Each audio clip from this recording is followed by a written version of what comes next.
रोज एक नई कहानी देखने के लिए चैनल को सब्सक्राइब करें और बेल आइकन दबाना ना भूलें।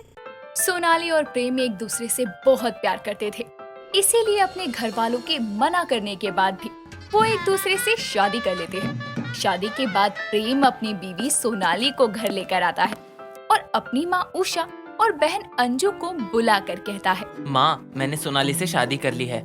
मुझे पता है आपको ये बिल्कुल भी अच्छा नहीं लग रहा है, लेकिन हम दोनों एक दूसरे से बहुत प्यार करते हैं और मुझे अच्छे से पता है आज नहीं तो कल आपको सोनाली पसंद आ ही जाएगी। सोनाली सच में बहुत अच्छी लड़की है, आपको शिकायत का कोई भी मौका नहीं मिलेगा। हाँ, वो तो दिख ही रहा है। मेरे मना करने के बाद भी इसने आखिर तुझसे शादी कर ही ली। अब बताओ, अगर इसे मेरी बेटी की तरह संस्कार मिले होते तो क्या ये हरकत करती? नहीं ना। माँ, आप क्यों भाभी को बोल रही हो? अब तो ये हमारे घर आ ही गई है, तो हमें इनका प्यार से सत्कार करना चाहिए। भाभी, आप यहीं रुकिए, मैं आपके लिए अलता और आरती लेकर आती हूँ। ये आरती तो मुझे भी पता है क्या होती है, लेकिन ये आलता क्या होता है? ये भी आरती में रखा जाता है क्या? आजकल के बच्चे इतने खुल गए हैं कि उन्हें संस्कारों का जरा भी ख्याल नहीं है। इसे आलता नहीं पता क्या होता है, जो पैरों में लगाते हैं वो आलता होता है। और तू बोल रहा था कि ये शिकायत का कोई मौका नहीं देगी। अब खुद देख ले, कुछ पता भी है इसे? माँ, आप फिक्र क्यों कर रही हैं? भाभी आपके साथ रहेंगी तो सीख जाएंगी, और अब मैं भी तो हूँ। अब आ ही गई है तो कर भी क्या सकते हैं। मेरी बेटी तो इतने संस्कारों वाली है कि जिस घर में जाएगी किसी को शिकायत का एक मौका भी नहीं देगी। माँ, सोनाली को भले ही अंजू के जैसे संस्कार ना मिले हों, लेकिन इसे बड़ों का मान सम्मान करना अच्छे से आता है। हाँ, अभी से इसने अपने पति को गुलाम बना लिया और ये मान सम्मान करेंगे। माँ जी, आप क्यों सुना रही हो? मुझे पता है आपको अच्छा नहीं लगा, हमने आपकी मर्जी के बिना शादी कर ली, लेकिन प्रेम को मैंने गुलाम तो नहीं बनाया ना। भाभी, ऐसे अपने पति को नाम से नहीं बुलाते हैं, अच्छा नहीं होता। अपने पति की थोड़ी तो इज्जत कर ले। ऐसे 4 लोगों के आगे मेरे बेटे को नाम से बुलाएगी तो लोग क्या बोलेंगे कि अपनी बेटी को तो इतने अच्छे संस्कार दिए, लेकिन बहू कैसी लाई है। सोनाली ने शादी तो कर ली थी, लेकिन उसे हमेशा ही ताने मिला करते थे। उषा आए दिन उसकी तुलना अपनी बेटी से करती रहती थी और उसके संस्कारों के लिए उसे सुनाया करती थी। सोनाली भी चुपचाप सब सुनती और अगर कभी कुछ बोल देती तो उसकी सास राशन पानी लेकर उस पर चढ़ जाती कि वो जुबान लड़ाती है। और इन सब चीजों के बीच अंजू को आराम मिल गया था, क्योंकि उसकी माँ का पूरा ध्यान तो सोनाली के ताने देने में ही रहता था। कुछ दिनों बाद उषा के पास अंजू और सोनाली दोनों आते हैं और सोनाली उषा से कहती है, माँ जी, मैं जरा बाहर जा रही हूँ, मेरी फ्रेंड की वेडिंग एनिवर्सरी है तो उसके यहाँ पार्टी है, आते हुए थोड़ा लेट हो जाएगा। माँ, मैं भी जा रही हूँ, वो मेरी सहेली हेमा है ना, उसके घर कीर्तन है, बुलाया था मुझे, तो मैं जाकर आती हूँ। बहू, तुझे इतना समय हो गया यहाँ रहते हुए, लेकिन अभी भी तुझे थोड़ी अकल नहीं आई। अपनी ननद से कुछ सीख ले। देख, कीर्तन में जा रही है, तेरी तरह पार्टी में नहीं। माँ, एक दिन में आप किसी का स्वभाव थोड़ी ना बदल सकता है। अब आप भाभी को कुछ मत बोलो। हाँ, बोलने का कोई फायदा हो तब तो बोलना ठीक भी लगता है, लेकिन यहाँ तो भैंस के आगे बीन बजा रही हूँ। जाओ भाई, जहाँ जाना है जाओ। उषा फिर से सोनाली को ताना मारती है, लेकिन सोनाली चुप रहती है और दोनों ननद भाभी को जहाँ जहाँ जाना था वो चली जाती है, लेकिन दोनों ही एक ही जगह पर पहुँचती हैं। सोनाली अपने दोस्तों के साथ क्लब में पार्टी कर रही थी कि तभी उसकी नजर अंजू पर पड़ती है, जिसने बहुत छोटे कपड़े पहने थे और उसके हाथ में वोडका थी। ये देखकर सोनाली अंजू के पास जाकर कहती है, अंजू दीदी, ये कौन सा कीर्तन हो रहा है? आप तो कीर्तन के लिए निकली थी ना, और यहाँ तो कोई कीर्तन नहीं हो रहा है और ना आपकी कोई सहेली हेमा है, बल्कि आप तो लड़कों के साथ बैठकर वोडका एंजॉय कर रही हैं और डांस कर रही हैं, और ये कपड़े भी बदल लिए। घर से निकली थी तो बड़ी संस्कारी थी। भाभी, आप यहाँ, आपकी तो पार्टी थी ना, तो यहाँ क्या कर रही हो आप? मेरी तो पार्टी ही यही थी, लेकिन आप बताओ, आप यहाँ क्या कर रही हो? घर में माँ जी के आगे तो बड़ी संस्कारी बनती हो, और यहाँ देखो मेरी झूठी संस्कारी ननद। भाभी, आप माँ को मत बताना प्लीज, वो तो मुझे पक्का मार ही देगी। माँ जी रोज मेरे आगे पीछे आपके झूठे संस्कारों के गुणगान गाती हैं, तो उन्हें भी तो पता चलना चाहिए ना कि आपके संस्कार कितने उच्च हैं। नहीं भाभी, आप माँ को नहीं बताओगी, आपको भैया की कसम है। मैं तो बस घर में इसलिए ऐसे रहती थी ताकि मैं कभी भी बाहर निकल सकूं और मजे कर सकूं। और माँ मुझे कुछ बोले भी ना। ठीक है, मैं नहीं बता रही माँ जी को, लेकिन आज के बाद माँ जी ने आपके संस्कारों को लेकर मुझे कुछ कहा ना तो देख लेना, उन्हें चुप आप ही करवाओगी। ठीक है। अरे ऐसे कैसे नहीं बताऊंगी। आज तक माँ जी ने आपके चलते मुझे हमेशा सुनाया ही है, आखिर उनको भी तो पता चलना चाहिए ना। सोनाली को अपनी ननद के संस्कारों की सच्चाई का पता लगता है, इसीलिए अब तो वो खुश हो गई थी, क्योंकि अब तो उसके संस्कार उसकी ननद के संस्कारों से कई ज्यादा अच्छे थे। कुछ दिनों बाद उषा अंजू और सोनाली को बुलाती है और उन दोनों से कहती है, अरे तुम दोनों सुन लो, बहू तेरी दादी सास की तबीयत बहुत खराब है तो हमें वहाँ बुलाया है। लेकिन माँ जी, मेरी बहन की शादी भी तो है इसी महीने, मैं नहीं जा सकती, आप लोग चले जाओ। कोई बात नहीं माँ, मैं तो चल रही हूँ ना। तुझे कितनी बार समझाया बहू कि थोड़ी तो अपनी ननद से कुछ सीख लिया कर। यहाँ तेरी दादी सास की तबीयत खराब है और तुझे शादी में जाने की पड़ी है। तेरे मायके से संस्कार नहीं मिले, लेकिन तेरी ननद और सास के पास बहुत संस्कार है। यहाँ तो कुछ सीख लिया होता तूने। हाँ वो मैं जानती हूँ, मेरी ननद के झूठे संस्कार। क्या मतलब झूठे संस्कार? अरे भाभी भी ना कितना मजाक करती हैं। और माँ, भाभी की बहन की शादी भी तो है, वो भी तो जरूरी है।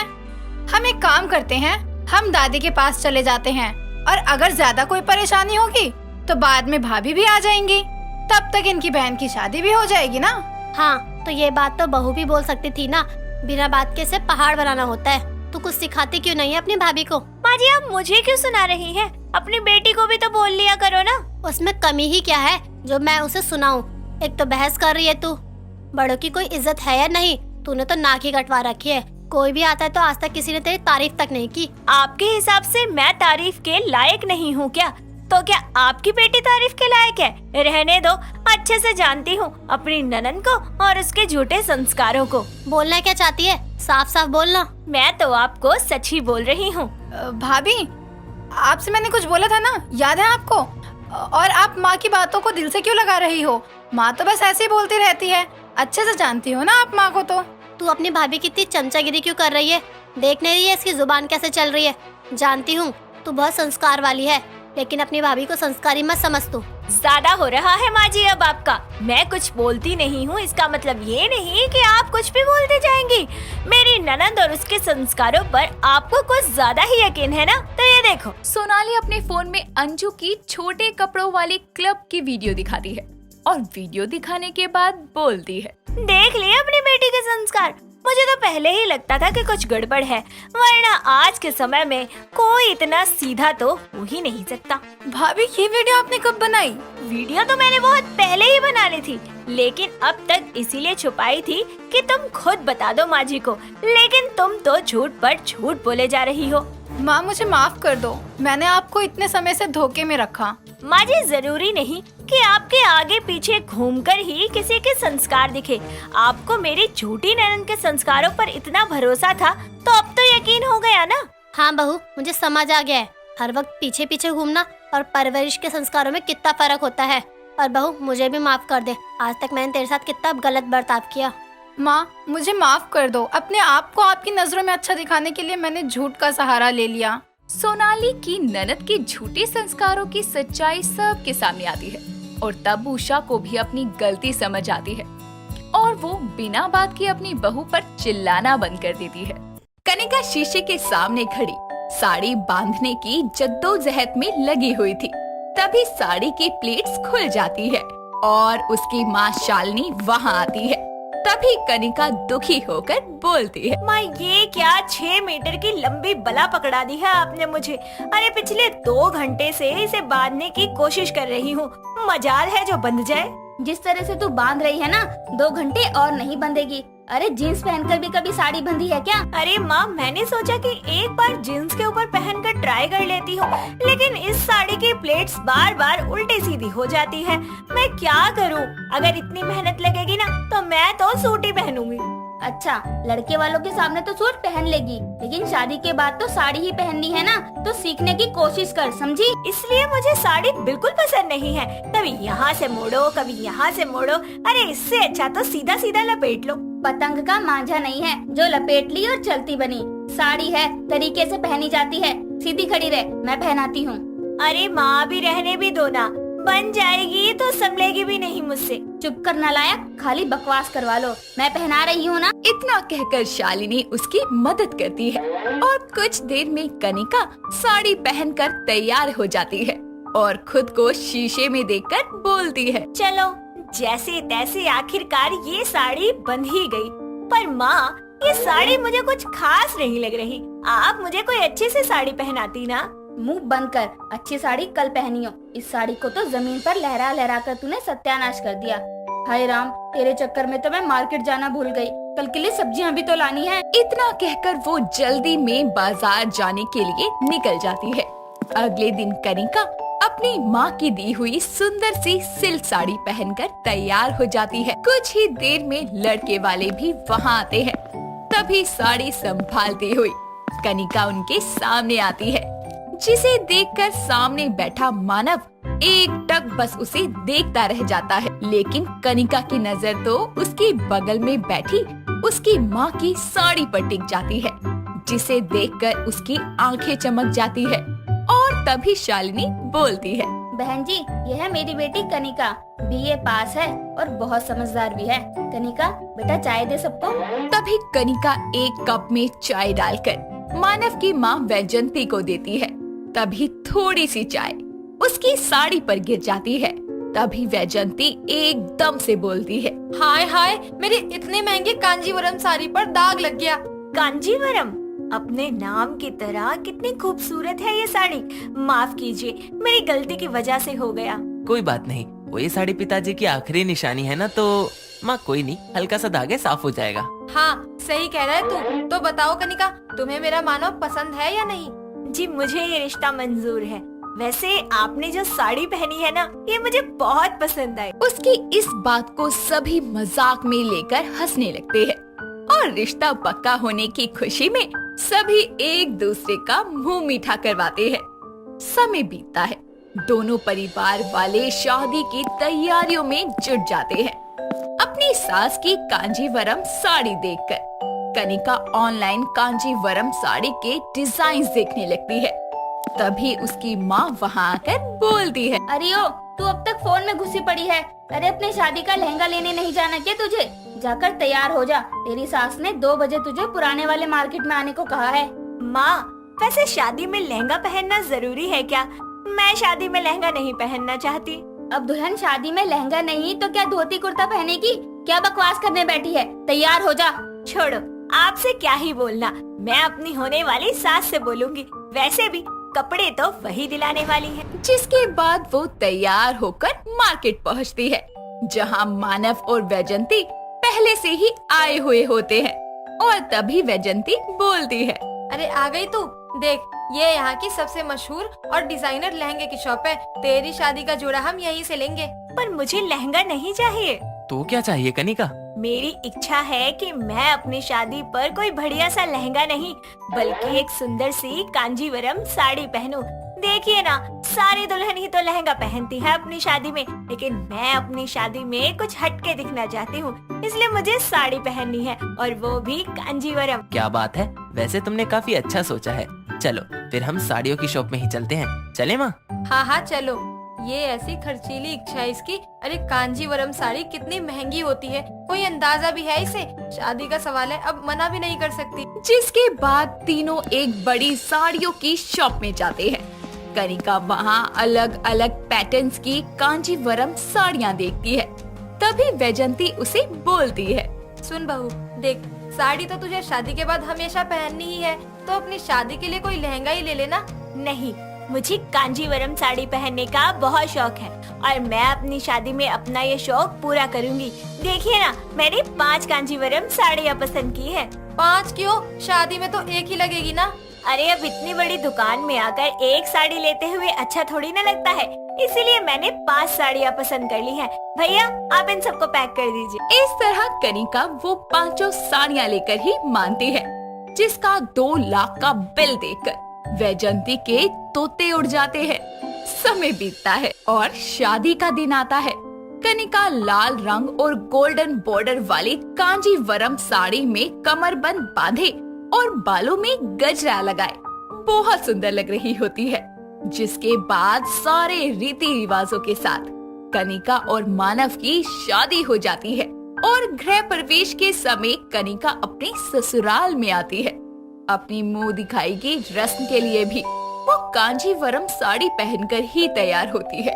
तभी उसकी सास बोलती है, अरे बहू, पड़ोसन तुझे देखने आ रही है, तेरी इस कांजीवरम साड़ी को नहीं और इतनी महंगी साड़ी पहनने की क्या जरूरत है। सासू माँ, आपने ही तो कहा था कि कोई अच्छी सी साड़ी पहनना। अब कांजीवरम से अच्छी साड़ी कौन सी होती है? देखिए ना, इसके पल्लू पर कितनी प्यारी बूटियाँ हैं। अरे बहू, बूटे नहीं, पैसे सुंदर लग रहे हैं। इतनी महंगी जो है। चल, अब तैयार हो गई तो नीचे आ जा। जिसके बाद कनिका की मुंह दिखाई की रस्म शुरू होती है, जिसमें सब कनिका के रूप के साथ साथ उसकी पहनी कांजीवरम साड़ी की भी खूब तारीफ करते हैं। ऐसे ही समय बीतता है। वैसे तो शादी के बाद भी ज्यादातर कनिका सूट ही पहना करती, लेकिन जब साड़ी पहनती तो सिर्फ कांजीवरम ही पहनती। तभी एक दिन वो अपनी सास से बोलती है, सासू माँ, मुझे कुछ पैसे चाहिए, दीजिए ना, शॉपिंग पर जाना है। जो चीज ज्यादा पहनती नहीं उसकी शॉपिंग क्यों करनी है तुझे? सासू माँ ज्यादा नहीं पहनती, पर कभी कभी पहनने के लिए तो चाहिए ना साड़ी। ठीक है, जा तैयार हो जा, मैं भी तेरे साथ चलती हूँ। उसके कहते ही कनिका कांजीवरम साड़ी पहने तैयार होकर उसके सामने आकर बोलती है, चलिए सासू माँ।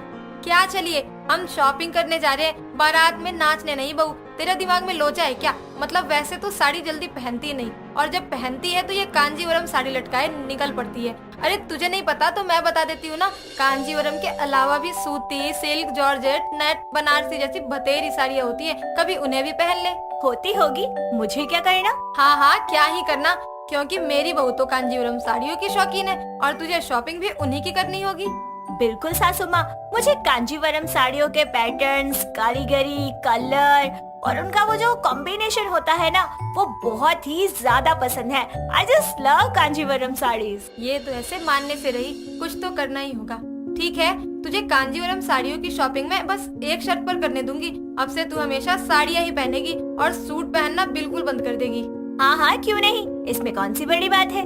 कनिका वैजयंती की बात मान लेती है, जिसके बाद दोनों शॉपिंग करके साड़ियाँ ले आती है, क्योंकि कनिका सारी साड़ियाँ कांजीवरम ही लाई होती है। इसीलिए वो महंगी साड़ी पहनकर कामकाज करने लगती है, जिससे उसकी साड़ी पर कभी तेल तो कभी हल्दी के दाग लग जाते हैं, जिससे उसकी इतनी महंगी साड़ी बर्बाद हो जाती है। एक बार तो वो बाकी कपड़ों के साथ अपनी 2-3 साड़ियों को सर्फ के पानी में डालकर धो देती है और आकर देखती है तो बाकी कपड़ों के रंग से उसकी साड़ियाँ भी खराब हो जाती है। तभी उसकी सास बोलती है, हाय राम, आज फिर नई और इतनी महंगी साड़ी का सत्यानाश कर डाला तूने। अरे पैसे क्या पेड़ पर लगते हैं? मैं क्या करूँ सासू माँ, अब साड़ी पहनकर काम करेंगे तो उसमें कोई ना कोई दाग तो लग ही जाएगा। देख बहू, कांजीवरम साड़ियाँ रोज के पहनने के लिए नहीं होती। इतनी महंगी साड़ियाँ किसी खास मौके या तीज त्योहारों पर ही पहनी जाती है। मुझे तेरे कांजीवरम साड़ियाँ पहनने से दिक्कत नहीं है, पर हमेशा इन्हें पहनना तो ठीक नहीं। सही कह रही हैं आप सासू माँ, मेरे शौक के चक्कर में मैंने अपनी 4 साड़ियों को खराब कर लिया। अब से मैं कांजीवरम साड़ियाँ कभी कभार ही डालूंगी। इस तरह कनिका कांजीवरम साड़ियों के साथ साथ बाकी तरह की साड़ियाँ पहनना भी शुरू करती है। निशा अपनी ननद कृति की जानी दुश्मन थी। दोनों ही ननद भाभी एक दूसरे से नफरत करती थी। आए दिन उनकी लड़ाइयों से निशा की सास सुमित्रा और उसका पति अनुज परेशान रहते थे। एक दिन तो हद हो गई। दोनों एक नेल पॉलिश पर लड़ते हुए एक दूसरे के बाल पकड़कर बोलती है, तुम भाभी नहीं, चुड़ैल हो चुड़ैल। अरे मेरी भाई की जिंदगी में आकर हमारा खून चूस रही हो, और ये नेल पॉलिश तो मैं लगा कर ही रहूंगी। ऐसे कैसे लगा लोगी? भंडारा लगा है क्या बाबा जी का, जो मुंह उठाकर नेल पॉलिश उठा ली? अरे ये मेरी है और मैं इसे तुम्हें हरगिज नहीं लगाने दूंगी। तुम्हारी कैसे हो गई? मेरे भाई की कमाई से आई है, मैं तो लगा के ही रहूंगी। दोनों एक नेल पॉलिश के लिए एक दूसरे से कुत्ते बिल्ली की तरह लड़ रही होती है। ये सब सुमित्रा और अनुज एक कोने में खड़े होकर देख रहे होते हैं, जिस पर सुमित्रा बोलती है, देख रहा है बेटा इन दोनों का हाल, ये ननद भाभी हैं और लड़ ऐसे रही हैं जैसे सौतने हो। आजकल ननद भाभी बहनों की तरह रहती हैं, लेकिन ये वाला कॉन्सेप्ट तो हमारे घर में कभी आएगा ही नहीं। क्या कर सकते हैं माँ, इन दोनों को समझा समझा के भी देख लिया। अब अगर निशा को अलग लेकर रहूं तो कृति कहेगी भाभी के आते ही भाई हमसे अलग हो गया, या कृति को अलग भेजूंगा तो कहेगी भाभी के आने पर बहन को घर से निकाल दिया। मैं तो फंसा हुआ हूँ माँ। समझती हूँ बेटा मैं तो, पर हम कुछ नहीं कर सकते। अब तो जब कृति की शादी होगी और वो इस घर से अपने ससुराल जाएगी, तभी इन दोनों की लड़ाइयाँ रुकेंगी। हाँ माँ ये तो है, लेकिन हमने कोई रिश्ता देखा कृति के लिए तो उसको लगेगा हम उसको इस घर से भेजना चाहते हैं। छोड़, लड़ने मरने दे, हमें क्या। मैं तुझे चाय बनाकर पिलाती हूँ, इनका तो रोज का ही है। बेचारे सुमित्रा और अनुज तो अब इनकी लड़ाइयों को सीरियस ही नहीं लेते थे। कुछ देर में दोनों नेल पॉलिश को तोड़ के ही मानती है। ना कृति लगा पाई और ना ही निशा को मिल पाई। खैर रोज का यही था, कभी भी किसी भी बात पर दोनों लड़ जाती। लेकिन कुछ दिनों बाद कृति अपने भाई अनुज के पास आकर बोलती है, भाई मुझे तुझसे कुछ जरूरी बात करनी है। वो मैं एक लड़के से प्यार करती हूँ और उससे शादी करना चाहती हूँ। अच्छा कौन है वो लड़का, मिलवाओ उससे। अगर मुझे लगा तेरे लिए ठीक है तो हम शादी करवा देंगे, और मुझे जरा उसका नंबर भी दियो ताकि पता कर सकूं कौन है। सच में भैया, यू आर द बेस्ट। कृति के इतना बोलते ही वहाँ निशा आती है और कृति को जवाब देते हुए बोलती है, मेरे पति हैं, मेरे साथ रहते हैं, इसलिए अच्छे हैं। वैसे क्यों अच्छा बोल रही हो मेरी पसंद को? जाओ ना, मैंने आपके पति को अच्छा नहीं बोला, अपने भाई को बोला है। और आपको क्यों बताऊं क्यों बोला। कृति वहाँ से चली जाती है और फोन करके अपने बॉयफ्रेंड कुणाल को घर आने को बोलती है। अनुज भी सबको बता देता है कि कल कृति जिस लड़के से प्यार करती है वो लड़का घर आने वाला है। अगले दिन कुणाल अपनी बहन श्रुति के साथ कृति के घर आता है और सब उनका स्वागत करते हैं। अनुज और सुमित्रा को भी कुणाल पसंद आता है और वो रिश्ता पक्का करने ही वाले होते हैं कि तभी कुणाल बोलता है, आप सबसे एक बात करनी है। वो मेरी बहन चाहती है कि वो अपनी होने वाली भाभी के साथ कुछ दिन रहे और देखे कि उनकी होने वाली भाभी अपनी भाभी के साथ कैसे रहती है। ननद भाभी के रिश्ते को ये करीब से जानना चाहती है। सही कहा भैया ने। तो क्या मैं कुछ दिन यहाँ रह सकती हूँ? अरे बेटा जरूर, अब तो ये तुम्हारी होने वाली भाभी का घर है, हक से रहो। भैया 1 मिनट मेरे साथ अंदर आना। कृति अपने भाई को कमरे में लेकर आती है और बोलती है, श्रुति तो मेरी और भाभी की लड़ाइयाँ देखकर रिश्ता तोड़वा देगी। अब अगर कुणाल से शादी करनी है तो देख ले, ऐसा कर ले, नाटक कर लेना अपनी भाभी के साथ मिलकर बहनों की तरह रहने का, ताकि श्रुति भी तेरे साथ वैसे ही रहे और उसको यकीन हो जाए कि ननद भाभी के रिश्ते में प्यार होता है। भाभी तो मेरी दुश्मन है, बहन बनने के लिए कहाँ मानेगी, लेकिन करना तो पड़ेगा कृति। कुणाल अपनी बहन को घर ले जाता है ताकि सामान के साथ भेज सके और वहीं कृति अपनी भाभी को मनाती है कि श्रुति के सामने बहनों जैसा रिश्ता दिखाए। काफी मिन्नतों के बाद निशा मान जाती है। अगले दिन से श्रुति उनके घर रहने आती है तो सुबह सुबह ही दोनों ननद भाभी ड्रेस को लेकर बहस करने लगती हैं। तभी वहाँ श्रुति आती है तो उसको देखते ही कृति अपने सुर बदलते हुए बोलती है, अरे मेरी प्यारी भाभी, ये ड्रेस मुझे बस एक फंक्शन में पहनने के लिए चाहिए, तो क्या आप दे सकती हैं? निशा भी श्रुति को देखकर ही अपना जवाब बदलते हुए बोलती है, अरे ये भी कोई पूछने वाली बात है? तुम मेरी ननद थोड़ी, तुम तो मेरी बहन हो और बहनें कभी पूछती थोड़ी ना है। तुम ये ड्रेस रखे लो। वैसे भी तुमने इस ड्रेस को छू दिया है, अब ये मेरी पहनने लायक नहीं है, इसीलिए तुम ही पहनो। थैंक यू मेरी प्यारी बहन जैसी भाभी। ये सब देखकर श्रुति बोलती है, आप दोनों बिल्कुल बहनें जैसी रहती हो, आई लाइक इट। श्रुति के जाते ही निशा वो ड्रेस कृति से छीनते हुए बोलती है, दान पुण्य का प्रोग्राम चल रहा है क्या, जो अपनी नई ड्रेस दे दूं तुमको? निकलो यहाँ से। दोनों ही श्रुति के सामने बहनों जैसे रहने का दिखावा करती और उसके ना होने पर अपनी असलियत दिखाती। कुछ दिन ऐसे ही गुजरते हैं। एक सुबह सभी बैठकर नाश्ता कर रहे थे तो खाने की टेबल पर एक ही ब्रेड बची थी जिसको निशा और कृति ने एक साथ पकड़ा अब इस बात पर लड़ाई होने ही वाली थी, लेकिन श्रुति को देखते हुए निशा बोलती है, अरे कृति, ये ब्रेड तुम खा लो, मेरा पेट भर गया। अरे नहीं भाभी, आप खा लो, मैं तो वैसे ही डाइटिंग पर हूँ।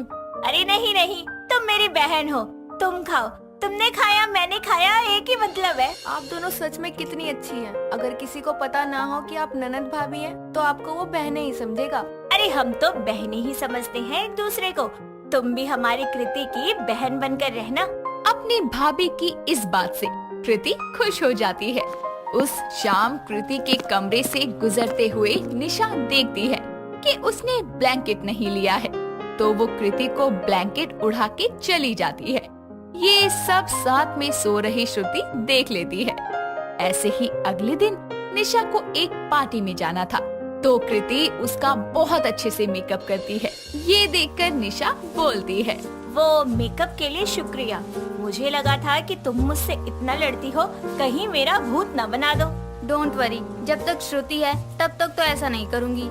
श्रुति उनकी बातें तो नहीं सुनती, लेकिन उनको आपस में खुश होते देखती है।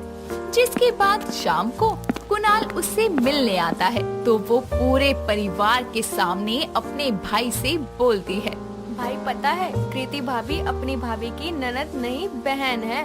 दोनों में बहुत प्यार है। निशा भाभी भी उनसे बहुत प्यार करती है। रात को अगर कृति भाभी बिना ब्लैंकेट के सो जाती है, तो निशा भाभी उनको आकर ब्लैंकेट उड़ा देती है। सच में भाभी एक बहन होती है, पर अब उनकी बहन मेरी भाभी बनने वाली है। हाँ, और तुम भी अपनी भाभी की बहन बनकर रहोगी ना? हाँ हाँ, क्यों नहीं। भाभी तो होती ही बहन है, क्योंकि वही होती है जिसके साथ मिलकर हम भाई और माँ को मना सकते हैं पार्टी में जाने के लिए। बदमाश, यही काम करना अपनी भाभी के साथ मिलकर। निशा और कृति श्रुति की बातें सुनकर एक दूसरे की तरफ प्यार से देखती है, जिसके बाद दोनों ही मन में बोलती है, श्रुति सही कह रही है। कृति मेरी ननद नहीं, मेरी बहन है। मैं हमेशा उससे लड़ती रही तो क्या हुआ, आखिर बहनें भी तो आपस में लड़ती ही है। वो मेरे से लड़ती हैं, लेकिन कभी मुझसे परेशान नहीं हुई। कभी ये नहीं कहा कि घर से चली जाओ, क्योंकि वो मुझे सच में बहन मानती है, इसलिए मेरे से लड़ती है, पर कभी ऊबती नहीं। अब शादी के बाद जब वो चली जाएगी, तो मैं किससे लड़ा करूँगी, किससे शिकायत करूँगी? नाटक में ही सही, पर मुझे एहसास तो हुआ कि ननद भाभी भी बहनें बन सकती हैं। दोनों एक दूसरे की तरफ प्यार से देखती हैं और गले लग जाती है, जिस पर कृति बोलती है, भाभी मुझे आपकी बहुत याद आएगी जब मैं इस घर से शादी करके चली जाऊंगी। आप मेरी वो बहन हो जिससे लड़ने में भी मजा आता है। मुझे तुम्हारी बहुत याद आएगी। वो बच्चों की तरह बात बात पे लड़ना, बाल पकड़ के खींचना, बहस करना, सब बहुत याद आएगा। दोनों को इतने प्यार से गले लगे देखकर अनुज कुणाल से बोलता है, प्लान काम कर गया होने वाले जीजा जी। आखिर नाटक ने इन दोनों ननद भाभी को बहन बना दिया। हाँ जी साले साहब, ओ सॉरी, मतलब अनुज भैया।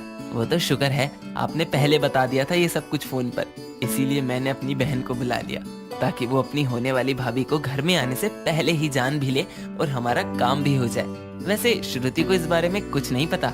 ये हम दोनों का ही टॉप सीक्रेट है। ठीक है मेरे होने वाले जीजा जी। तुम दोनों की खुसर पुसर मैंने सुन ली है। वैसे वेल डन बेटा, बहुत अच्छा काम किया। सुमित्रा की बात पर कुणाल हंसने लगता है। उसके बाद सब एक साथ मिलकर कृति और कुणाल की शादी की डेट फिक्स करके सबका मुंह मीठा करवाते हैं।